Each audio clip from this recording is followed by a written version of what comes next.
Hi എല്ലാവർക്കും സുഖമാണോ? അപ്പോൾ ഞാനൊരു കൂട്ടം കാണിച്ചു തരാം കേട്ടോ.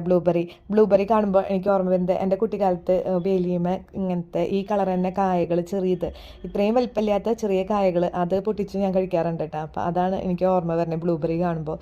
പിന്നെ പ്രത്യേകിച്ച് ഒരു രുചിയെന്നൊന്നും പറയാനായിട്ട് എനിക്ക് തോന്നിച്ചില്ല ബ്ലൂബെറി കഴിച്ചപ്പോൾ.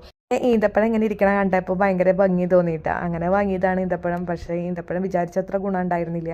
അപ്പോൾ ആ അറേഞ്ച്മെൻറ്റ് നല്ല രസമായിരുന്നു. നടുക്കിലൊരു പ്ലാസ്റ്റിക്കിൻ്റെ ഒരു തണ്ട് പോലെ വെച്ചിട്ട് അപ്പുറത്തേക്കും ഇപ്പുറത്തേക്കും ക്രോസ് ചെയ്തിട്ട് ഈന്തപ്പഴം അറേഞ്ച് ചെയ്തിട്ടുണ്ടായിരുന്നു. കാണാൻ നല്ല ഭംഗിയുണ്ടായിരുന്നു, പക്ഷേ കഴിക്കാൻ അത്ര രുചി ഉണ്ടായിരുന്നില്ല. അപ്പോൾ മൊത്തത്തിൽ ഫ്ലോപ്പായതിനു ശേഷം ആ വിഷമം മാറ്റാനായിട്ട് അങ്ങനെ ഒരു പാഷൻ ഫ്രൂട്ടൊക്കെ എടുത്ത് കട്ട് ചെയ്ത് അതിൽ പഞ്ചസാരയൊക്കെ ഇട്ട് കഴിച്ചു കൂട്ടാ. അങ്ങനെ കഴിക്കാൻ എനിക്ക് ഭയങ്കര ഇഷ്ടമാണ്. പിന്നെ അതൊന്നും തന്നെയില്ല, നല്ല പാഷൻ ഫ്രൂട്ടായിരുന്നു. നല്ല മധുരം ഇടേണ്ട ആവശ്യമേ ഉണ്ടായിരുന്നില്ല, അത്രയ്ക്ക് മധുരമുള്ള പാഷൻ ഫ്രൂട്ടായിരുന്നു.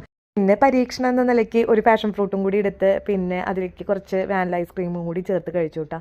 പറഞ്ഞറിയിക്കാൻ പറ്റാത്ത ടേസ്റ്റ് ആയിരുന്നു. അപ്പോൾ നിങ്ങൾ ട്രൈ ചെയ്തോളൂ. വേറെ ഒന്നും കൊണ്ടല്ല, നമ്മൾ വിചാരിക്കും അതൊരു ടേസ്റ്റ് ഉണ്ടാവില്ല എന്ന്, പക്ഷേ നമ്മൾ വിചാരിക്കുന്നേക്കാളും അപ്പുറത്തേക്കുള്ള ടേസ്റ്റാണ്.